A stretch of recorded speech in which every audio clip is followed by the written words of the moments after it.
Muktamar NU ke-34 akan diselenggarakan pada 23 hingga 25 Desember mendatang di Lampung.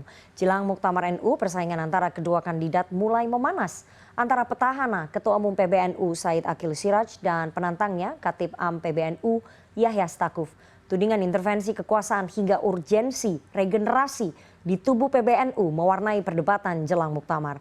Dan untuk membahas yang lebih dalam, kita sudah terhubung melalui sambungan Zoom dengan Ketua PBNU Marsudi Syuhud. Selamat sore Pak Marsudi.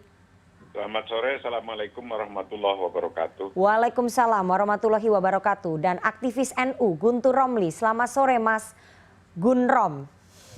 Ya, selamat sore Mbak. Assalamualaikum Kiai Marsudi.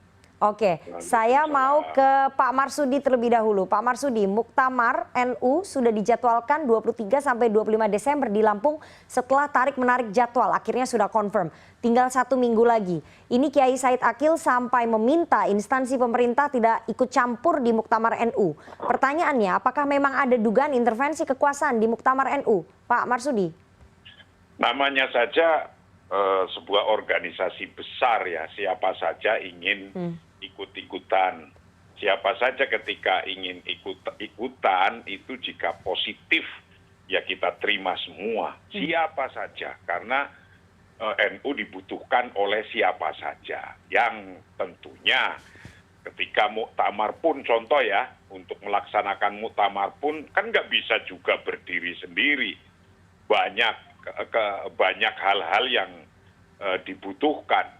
Misalnya wartawan sendiri kita butuh wartawan, TV kita butuh TV, kemudian komunikasi kita butuh alat telekomunikasi dan seterusnya. Artinya apa?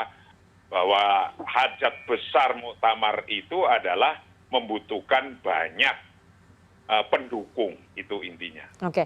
Pak Marsudi, intervensi ini datangnya dari mana? Apakah dari istana, dari presiden, atau dari wakil presiden, atau dari menterinya, atau dari mana? Kalau memang ada dugaan intervensi seperti yang disampaikan begitu, dan Pak Kiai Said Aqil sampai mewanti-wanti jangan sampai ada intervensi, ini intervensinya datangnya dari mana? Nah, tadi kan kalau yang saya sebut intervensi positif itu siapa saja, ya boleh ikut-ikutan mensukseskan muktamar, itu yang kata-kata intervensi positif mensukseskan muktamar. Kalau disebut intervensi itu misalnya maksudnya adalah negatif, sesuatu yang merugikan NU, ya siapa saja tidak boleh, siapa saja, tidak hanya pemerintah. Kelompok, golongan, organisasi lain yang nggak boleh kalau yang sifatnya negatif gitu. Tapi kalau yang sifatnya positif malah diajak, ayo bareng-bareng kita pikul bareng-bareng rame-rame ini muktamar biar sukses. Oke, Mas Gunrom, Anda mendukung Pak Yahya Stakuf untuk bisa ikut kontestasi dan kemudian memenangkan kontestasi Ketum PBNU begitu ya, saya langsung saja menyebut seperti itu. Apakah kemudian posisi Menteri Agama Yakut Kholil Queimas sekaligus Ketum GP Ansor ini menguntungkan untuk calon Anda, untuk Gus Yahya Stakuf? Itu kakaknya sedang bertarung, masa adiknya nggak membantu dengan jabatan setinggi itu, Mas Gunrom? Ya, jadi kalau kita melihat kan Gus Yahya ini kan untuk memenuhi regenerasi di jajaran Tamfidiyah, di jajaran pelaksana, di jajaran pelaksana dari kebijakan pimpinan Syuriah. Maka dari itu kan kita pengen ini Gus Yahya yang menjadi Ketua Umum PBNU, yang lebih muda, yang lebih energik. Nah, Kiai Said Aqil Siraj ini sudah waktunya ke Wakil Rais Am di Syuriah. Jadi kita angkat, kita muliakan menjadi di kebijakan. Nah, kalau pelaksana kan yang muda-muda lah, yang bisa belusukan, yang layani kiai, yang belusukan terus ke cabang, ke wilayah gitu lah. Ini yang salah satu pertimbangan ya untuk Muktamar NU 34 di Lampung. Ini soal regenerasi. Nanti kita bicara lebih lanjut soal itu. Soal intervensi yang disampaikan tadi ya tentu saja tidak ada, karena sampai saat ini pun seperti dikatakan oleh Kiai Marsudi itu kan semuanya kan ikut membantu, bahu-membahu ya kan. Termasuk juga Pak Jokowi kan juga diundang dalam muktamar di Lampung akan membuka secara resmi. Jadi kalau kekhawatiran intervensi saya kira itu tidak ada lah. Buat apa juga mengintervensi muktamar NU ya, karena Wakil Presiden Indonesia saat ini itu kan sudah dari NU ya, buat apa lagi mau mengintervensi NU gitu loh. Wong kita udah punya kok tokoh penting NU, mantan Rais Am dan sekarang menjadi Wakil Presiden. Oke, Pak Mas Gundrom. Mas Gundrom, apakah kemudian posisi Menteri Agama yang sekaligus Ketua Umum GP Ansor Yakut Kholil Queimas itu kemudian memberikan bantuan, memberikan dukungan kepada kakaknya yang sedang bertarung dalam Muktamar NU? Masa tidak ada bantuan sama sekali? Ya kalau misalnya support pribadi adik kepada kakak saya kira itu wajar ya. Tapi kalau sampai menggunakan jabatan itu kan sudah pelanggaran. Baik. Ataupun juga kan Ansor sendiri pun juga itu adalah badan otonom di NU dan juga kalau kita bicara soal suara ya itu kan cabang dan wilayah kan yang di struktur NU ya, bukan Ansornya gitu ya. Itu kalau saya lihat, Mbak. Gitu. Tidak ada bantuan kekuasaan yang dipergunakan melalui jabatannya Menteri Agama Yakut Kholil Queimas kepada kakaknya yang sedang bertarung. Itu menurut versinya Mas Gundrom, pendukungnya Gus Yahya. Tapi saya mau tanya ke Pak Marsudi. Pak Marsudi, tudungan intervensi kekuasaan juga bisa dialamatkan ke calon Anda, petahana Kiai Said Akil, mengingat kedekatan hubungan Kiai Said Akil dengan Wapres Maruf Amin. Kita tahu Ketua Panitia Muktamar NU Imam Aziz adalah stafsus Wapres. Bagaimana kemudian jawaban Anda? Ya itu tadi. Kalau yang positif, ayo. Yang positif, bantu-membantu untuk menyukseskan Muktamar. Nah kalau yang negatif tidak hanya dari pemerintah, dari organisasi lain pun ya kita tolak. Gitu. Atau bahkan dari kelompok manapun kita tolak kalau yang negatif. Yang positif, ayo bareng-bareng gitu. Sampean juga bisa untuk menjelaskan tentang Muktamar, itu artinya sampean turut membantu Muktamar. Pak Marsudi. Ini kan lagi menjelaskan nih. Berarti kita ini CNN juga turut membantu mempublikasikan adanya Muktamar ke-34 di Lampung. Terima kasih CNN. Artinya tidak ada ya, tidak ada indikasi bantuan kekuasaan baik dari sisinya Pak Wapres ataupun dari sisi Presiden dan juga Menteri Agama, begitu Pak Marsudi? Siapa saja boleh bantu, siapa saja.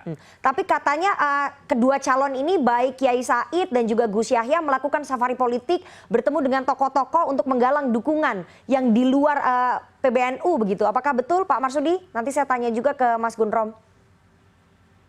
Ya NU kan tidak hanya ngurusi kerjaan-kerjaan untuk NU internal ke dalam kan. NU mengurusi kerjaan-kerjaan untuk bangsa, untuk negara, untuk tanah air, bahkan untuk internasional.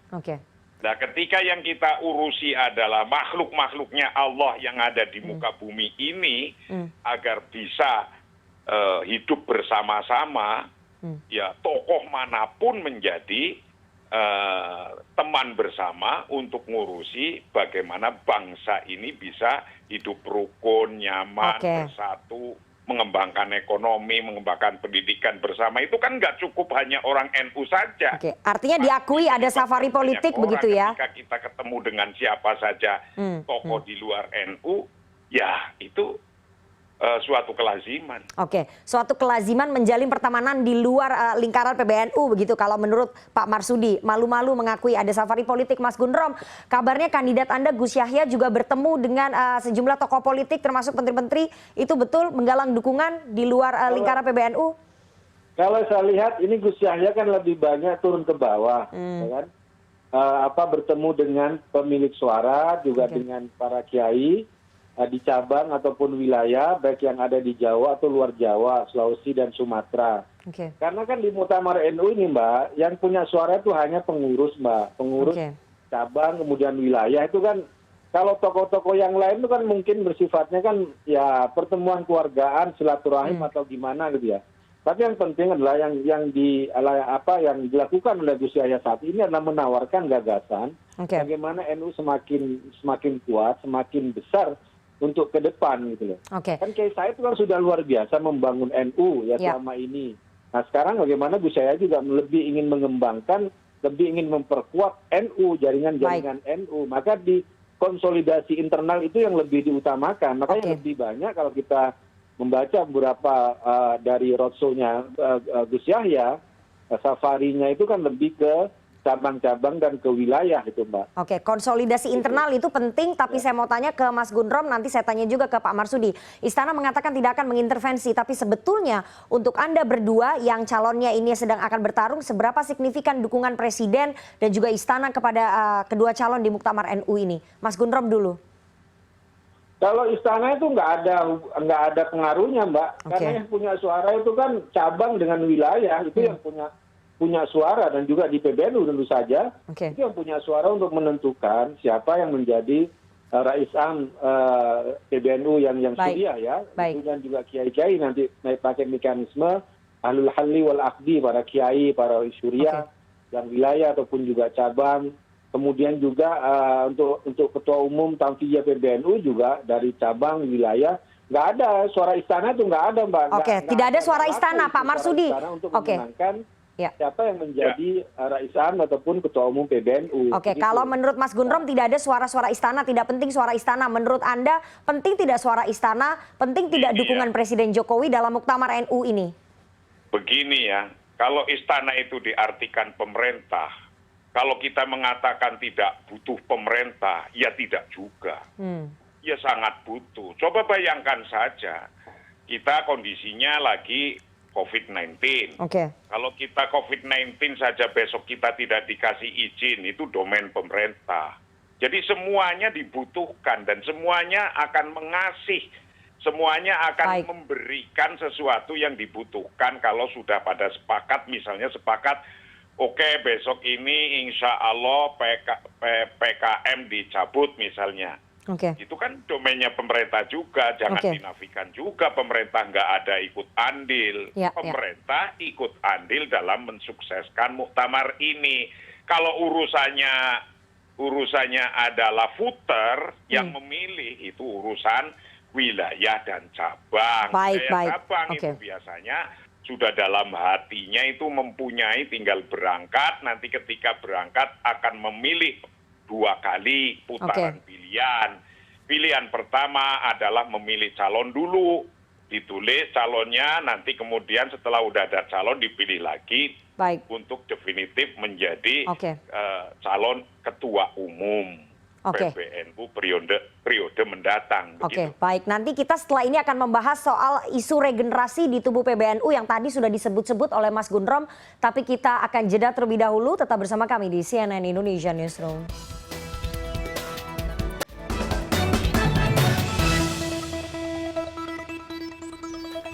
Anda masih bersama kami di CNN Indonesia Newsroom dan kita akan lanjutkan perbincangan kita dengan 2 orang narasumber. Ada Ketua PBNU Marsudi Suhud dan juga aktivis NU Guntur Romli. Mas Gundrom, kita akan bicara soal isu regenerasi yang dari tadi sudah Anda kumandangkan berkali-kali. Kandidat Anda, Gus Yahya Stakuf, menawarkan regenerasi sebagai bahan kampanye, menawarkan perubahan struktur di kepengurusan NU. Apakah maksudnya nanti kalau beliau terpilih akan didominasi kepengurusannya oleh tokoh-tokoh muda? Pada intinya kan yang kita minta regenerasi itu kan di pimpinan Tamfidiyah, di pimpinan pelaksana. Namun kalau yang di Suriah, kami kan tetap berharap Kiai Haji Miftahul Akhyar, Rais Am saat ini, pejabat Rais Am, meneruskan kepimpinan beliau. Karena kan tradisinya di NU itu kan kalau Rais Am itu sampai ya akhir hayat atau yang bersangkutan itu tidak mau lagi menjabat ya. Kita bicara soal di level Suriah.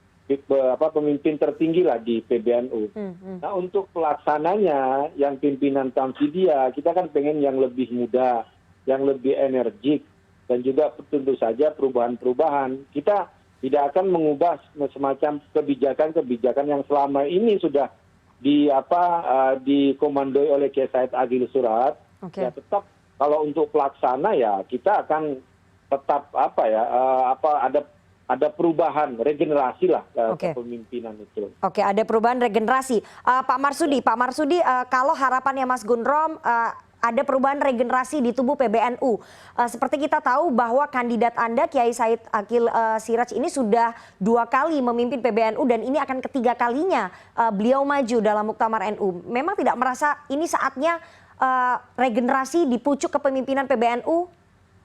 Kalau artinya regenerasi adalah untuk agar yang muda-muda naik ke panggung pimpinan puncaknya PBNU, itu oleh Kiai Said juga tetap akan dilaksanakan.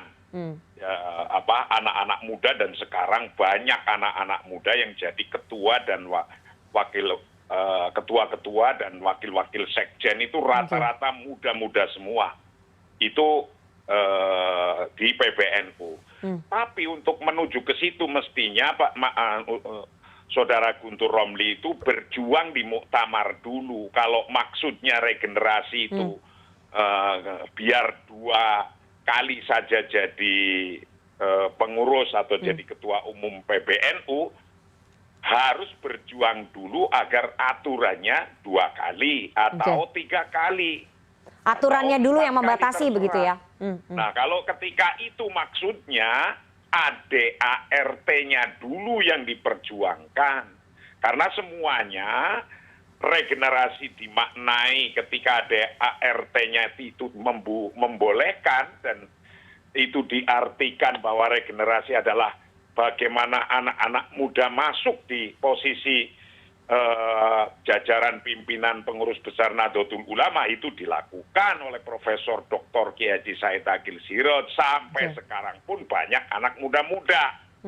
Tapi kalau maunya itu dibatasi 2 kali periode, ya berjuang dulu di muktamar untuk diubah aturannya itu. Mengubah aturan ADART masa jabatan itu yang harus diperbaiki ya.